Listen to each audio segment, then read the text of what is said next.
And to install the chain, she made a large to scale drawing of the hands and then basically used the drawing as a guide to hammer in the chain.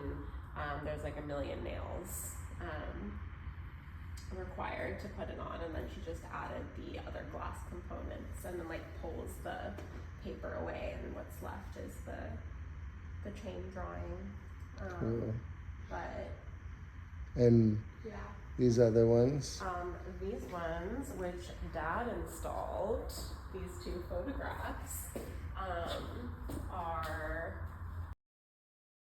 by this photographer named Star Montana. She's born and raised in East LA, and most of her work is of and about her community. She does a lot of portraits of people, but also of the landscapes of Los Angeles, and these ones are from a more recent series that's focused more on the land and bodies of water. So these are self-portraits of her lying in the LA River on the left and the San Gabriel River on the right. And then in the center, she, after seeing the placement of the photos in this corner, decided to add an altar piece, kind of tying it all together.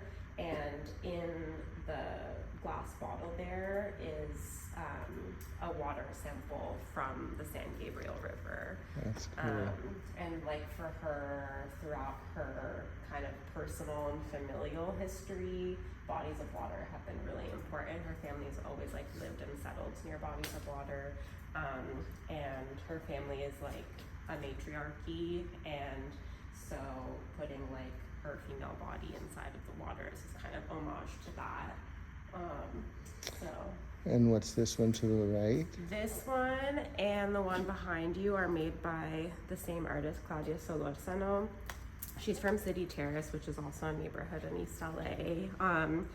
And this work especially, but this also kind of has a similar motif, is an homage to all of the wrought iron gates that you find throughout cities, but they're so like an iconic LA sort of architecture, especially in like neighborhoods of color and lower income neighborhoods. And as like gentrification kind of happens, you'll often see that these gates are the first things to go and replaced with like, you know, kind of more with like wood or those sort of more like mid-century modern looking, kind of like contemporary mid-century modern looking styles. And so this really feels like a symbol of a certain kind of experience of the city.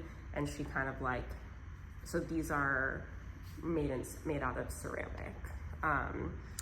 Is that hers too on the wall? No, the other ceramic works are by an artist named Lizette Hernández, and she, for these two works in the show, collected shards of broken glass. Like she takes walks throughout her neighborhood and will collect like broken glass bottles, or like for the work at the front of the gallery, she collected broken glass from when her car was broken into and like the windows kind of shattered, and sort of swept it all up and melted it down and sort of alchemized it, and then incorporated into the work. And so it's kind of like looking to what others would see as like the sort of like detritus of the city, and like reimagining it as something to be like honored and celebrated, and a symbol of like all of the different lives and movement of the city.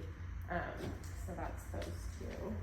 And she made this new for the show. Oh, nice. Claudia made this raw iron gate new for the show. And I think for her too was really special because like it's kind of this like threshold and marking like a transition between her stage of life now and the one she's about to enter. She's gonna like give birth and become a mother. So it was special for her. Yeah.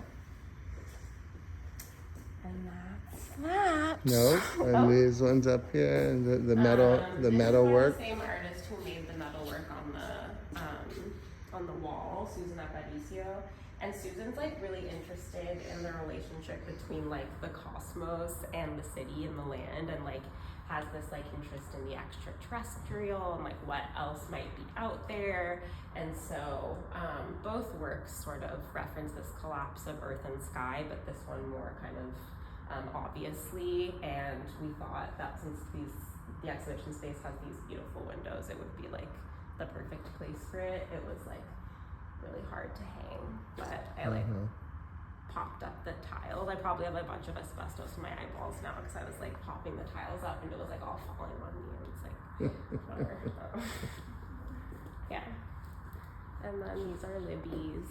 Libbi, all of the artists in the show live and work in LA. Libbi's the only artist who wasn't born and raised here, but we felt like in thinking about Los Angeles and its like landscape, and especially its like Latinx diasporas, like, you know, inviting an artist in who is who has like a story of migration here themselves was important.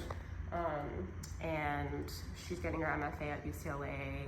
And one thing that we really liked about Libbi's work is the way that she uses both like industrial and organic materials, which feels very much reflective of like the city itself and its constitution. So you'll see like, obviously like the plasma cut spiral, and then she made this drawing site specifically out of rock salt, kind of in response to the space and to the way that this work ended up hanging. It can collapse and expand, and so it kind of depends on where it's shown, how tall it is, how exactly it lies, and so there's this like suggestion of movement in the work, even though it's quite still.